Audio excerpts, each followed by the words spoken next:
Karen's belt struck Mira, my mute 5-year-old, as she clutched her bunny, trembling.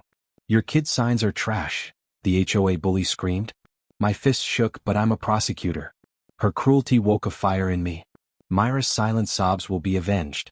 Karen's reign ends now, she'll beg for mercy. Before watching full story, comment below from where you watching, also like and subscribe for more stories. The crack of a belt slicing through the air shattered the evening calm. I froze at my kitchen window, my coffee mug slipping from my hand and crashing to the floor. Outside, in our small front yard, my 5-year-old daughter, Mira, cowered, clutching her stuffed bunny.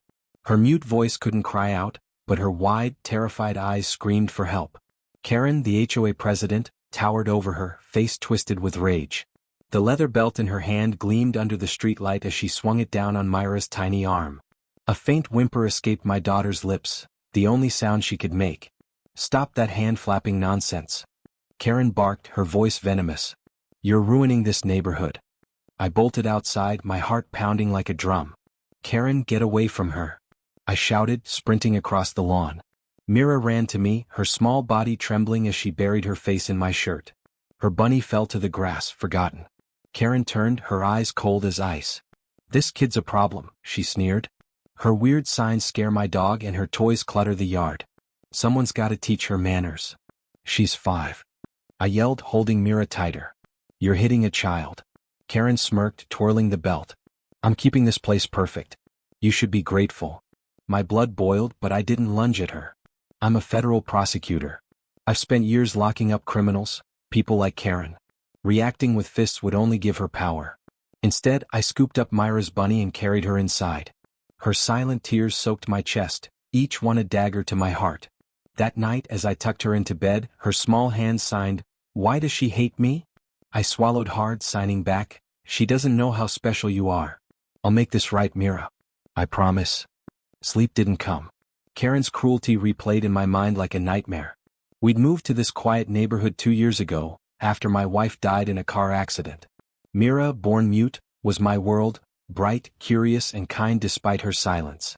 She spoke through sign language, her hands dancing like butterflies. Everyone loved her except Karen. As HOA president, Karen ruled like a tyrant, fining people for minor things like untrimmed bushes or wrong paint colors. But targeting Mira? That was personal, and I'd make sure she paid. Inside, I was breaking. Every time I closed my eyes, I saw Myra's terrified face, her hands frozen mid-sign. I'd failed to protect her. As a prosecutor, I'd put away murderers and thieves, but I couldn't stop a neighbor from hurting my daughter. The guilt was heavy, but it fueled me. Karen didn't know who I was. She saw me as a quiet single dad, easy to push around. She was wrong. The next morning, I started my plan. I began by talking to neighbors, knocking on doors while Mira stayed with my sister, Emily. Most were scared to speak. Karen's reign had silenced them. But some opened up, their voices low, their eyes nervous. Mrs. Patel, an elderly woman with kind eyes, whispered, "She fined me $300 for my roses being too bright. I saw her hit Mira last week, but I was too afraid to say anything. She threatened to report my son's car as abandoned." Mr. Thompson, a retired teacher, shook his head. "She yelled at my grandson for skateboarding. Said it lowered property values. She's been hitting your daughter for weeks." I should have spoken up. Their stories fueled my anger, but I stayed calm. Emotion wouldn't win this. Evidence would. I checked local laws. Hitting a child, even with a belt, was assault. Karen wasn't just a bully, she was a criminal. I installed 2 security cameras. One in a birdhouse, another by the porch. They were motion activated, recording everything. I hated spying, but Myra's safety came first. 4 days I watched Karen's routine. Every evening she patrolled the neighborhood, belt in hand, looking for violations. On Friday it happened again. Mira was playing with chalk on our driveway, drawing flowers. Karen stormed over, yelling about vandalism. The cameras caught it all. Karen raising the belt, Mira flinching, the leather striking her shoulder. My fists clenched, but I had evidence now. I took Mira to a pediatrician the next day. The doctor examined her, noting purple bruises on her arms, back, and shoulders. "These are from repeated strikes," she said, her voice tight with anger. The report was detailed, undeniable. I filed a police report, but I knew it wouldn't be enough.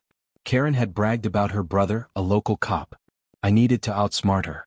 At work, I dug deeper. Using public records, I found Karen's past. 12 years ago she'd been charged with assault in another state but escaped on a technicality. She'd moved here, tweaked her name and started over. I also uncovered HOA complaints she'd buried, dozens of them from unfair fines to threats. She wasn't untouchable, she was careless. I called an emergency neighborhood meeting, something Karen couldn't block without looking suspicious. The community center was packed, 60 neighbors crammed into a small room. Karen sat in the front, arms crossed, smirking like she was untouchable. Mira stayed home with Emily. I didn't want her near this fight. "Thank you for coming," I said, my voice steady despite the anger burning inside. "This is about Karen Mitchell, our HOA president, and her abuse of power." Karen's smirk vanished. "What's this nonsense?" she snapped, standing. "It's about you beating my daughter," I said. Gasps filled the room. I connected my laptop to a projector and played the footage. The screen showed Karen striking Mira, her belt swinging as my daughter cowered. Neighbors gasped. Mrs. Patel covered her face, tears streaming. Mr. Thompson clenched his fists.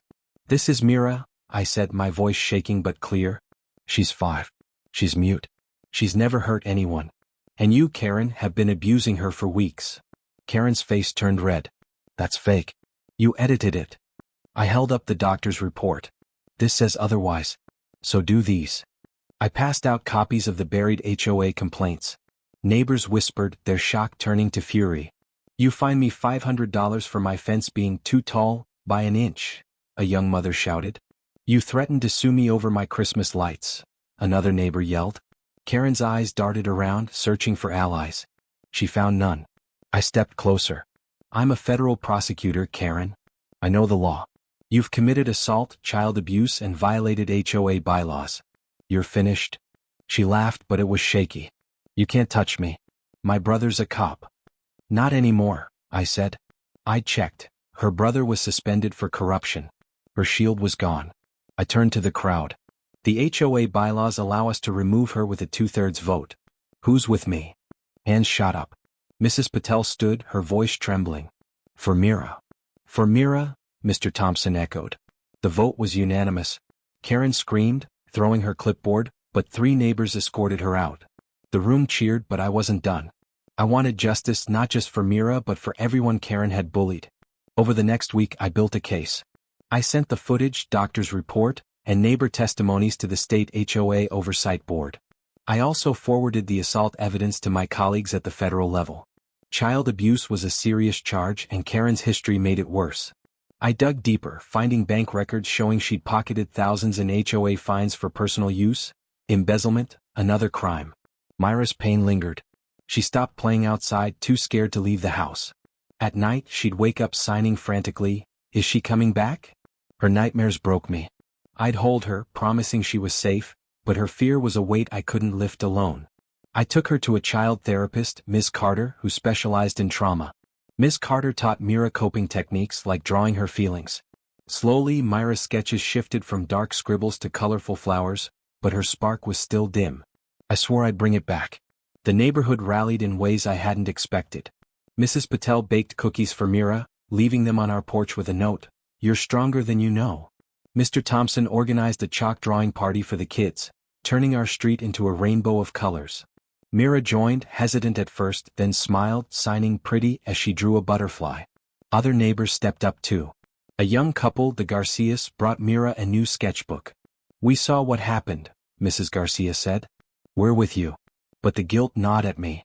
I'd been so focused on my cases at work, drug lords, fraudsters, that I'd missed the monster next door.